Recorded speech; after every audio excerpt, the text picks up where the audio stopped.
ဟုတ်ကဲ့တငယ်ချင်းအားလုံးမင်္ဂလာပါခင်ဗျာစောစောဘလော့ channel ကနေကြိုဆိုလိုက်ပါတယ်ခင်ဗျာဒီနေ့ကျွန်တော်ပြောပြပေးသွားမှာတော့ကျွန်တော်တို့ဖုန်းတွေအသုံးပြုလာတာကြာတဲ့အခါမှာဖုန်းပထရီအားတွေမခံတာပဲဖြစ်ဖြစ်ကျွန်တော်တို့ဖုန်းအားသွင်းတဲ့အခါမှာအလွန်နှေးကွေးနေတာပဲဖြစ်ဖြစ်ကျွန်တော်ဒီနေ့ပြောပြပေးသွားမှာတော့ကျွန်တော်တို့ခုလက်ရှိဖြစ်နေတဲ့ဖုန်းအားစားတာမြန်တဲ့ဖုန်းတွေဖုန်းအားသွင်းတဲ့အခါမှာအားဝင်နေတဲ့ဖုန်းတွေကိုကျွန်တော်တို့ application တစ်ခုအစားထိုးပြီးတော့ဖုန်းအားတက်ရှည်အသုံးပြုနိုင်အောင်လို့ဖုန်းအားတက်ရှည်အသုံးပြုနိုင်အောင်လည်းကျွန်တော်တို့ဖုန်းအားသွင်းတဲ့အခါမှာလွယ်လွယ်ကူကူမြင်မြန်ဆန်ဆန်အားဝင်အောင်လို့အသုံးပြုနေရဖြစ်ပါတယ်ခင်ဗျာဟုတ်ကဲ့ဒီလိုလုပ်မှုအတွက်ကျွန်တော်တို့ဖုန်းထဲမှာပါတဲ့ Play Store တွေကိုတစ်ချက်ဝင်ပေးရမှာဖြစ်ပါတယ်ခင်ဗျာ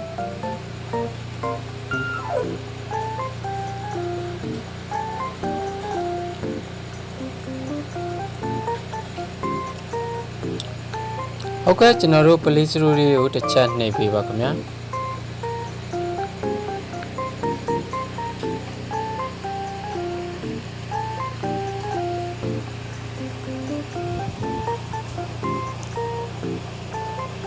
ဟုတ်ကဲ့ခဏလေးစောက်ပေးပါခင်ဗျလိုင်းအားမကောင်းလို့ပါ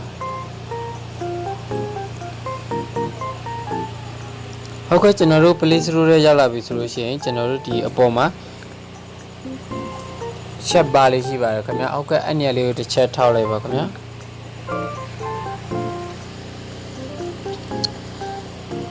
ဒီညလေးတစ်ချက်ထောက်ပြီးသွားဆိုရှင်ကျွန်တော်ရေးတဲ့အတိုင်းလေးလိုက်ပြီးရိုက်ထည့်ပြီးပါခင်ဗျာ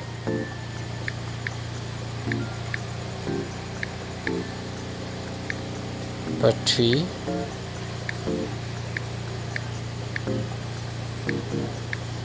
ဟုတ်ကဲ့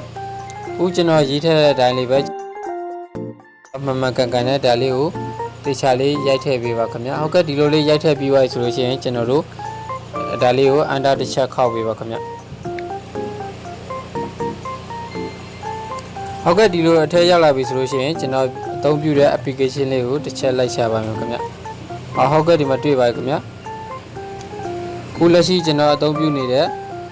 application လေးကတော့ဒါပါပဲခင်ဗျာဟုတ်ကဲ့ဒီပုံစံလေးနဲ့ဒီဘက်ထရီတုံး logo ပုံစံလေးနဲ့ကျွန်တော်တို့ဒါလေးကိုတစ်ချက်တငယ်ချင်းတို့ရှာပေးပါခင်ဗျာဟုတ်ကဲ့ရှာပြီးပါဆိုရှင်ကျွန်တော်တို့ sorry ခင်ဗျာရှာပြီးပါဆိုလို့ရှိရင်ကျွန်တော်ဒါလေးတစ်ချက်နှိပ်ပေးပါခင်ဗျာဟုတ်ကဲ့ကျွန်တော်က install တင်ပြီးပါဖြစ်တဲ့အတွက်တငယ်ချင်းတို့က install မတင်ရသေးဘူးဆိုရင် install တင်လိုက်ပါခင်ဗျာကျွန်တော်ကတော့ဒီမှာ install တင်ပြီးပါဖြစ်တဲ့အတွက်ကျွန်တော် open လေးကိုတစ်ချက်နှိပ်ပြီးတော့ဝင်လိုက်ပါမယ်ခင်ဗျာဟုတ်ကဲ့ open လေးကိုတစ်ချက်နှိပ်ပြီးပါခင်ဗျာ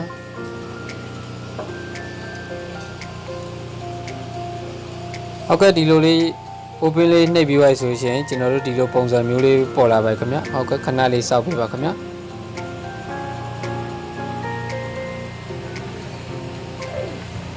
ဟုတ်ကဲ့ဒီလိုလေးပေါ်လာပြီဆိုလို့ရှိရင်သူကဘာတွေအားသာလဲဆိုတော့ကျွန်တော်တို့ရဲ့ဖုန်းဘက်ထရီ ampere လည်းကြည့်လို့ရပါတယ်ခင်ဗျာကျွန်တော်ရဲ့ဖုန်းဘက်ထရီ ampere ဆိုလို့ရှိရင်ဒီမှာ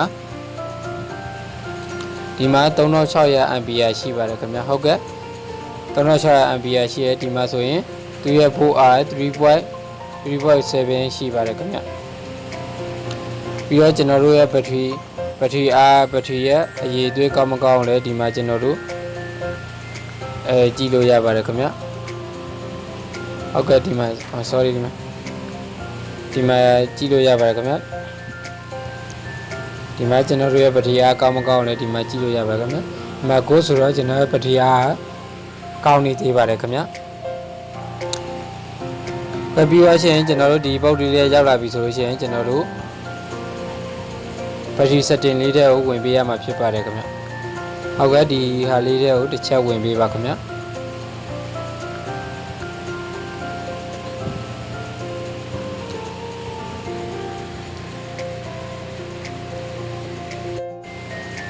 ကျွန်တော်တို့ဘက်ထရီ setting လေးတွေဝင်လာပြီးသွားဆိုရင်ကျွန်တော်တို့ဒီမှာ3မျိုးရှိပါတယ်3မျိုး3စားရှိပါတယ်ခင်ဗျာဟုတ်ကဲ့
ကော့ဖမ်းလို့မရတော့ဖြစ်တဲ့အတွက်ကျွန်တော်ကတော့မနှိပ်ပြတော့ပါခင်ဗျာ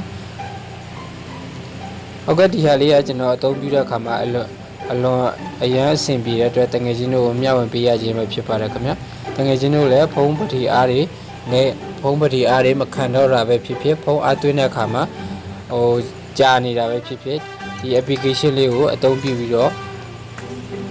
အလွယ်တကူအဆင်ပြေနိုင်မယ်လို့ထင်ပါတယ်ခင်ဗျာဟုတ်ကဲ့တငယ်ချင်းအားလုံးအဆင်ပြေကြပါစေခင်ဗျာ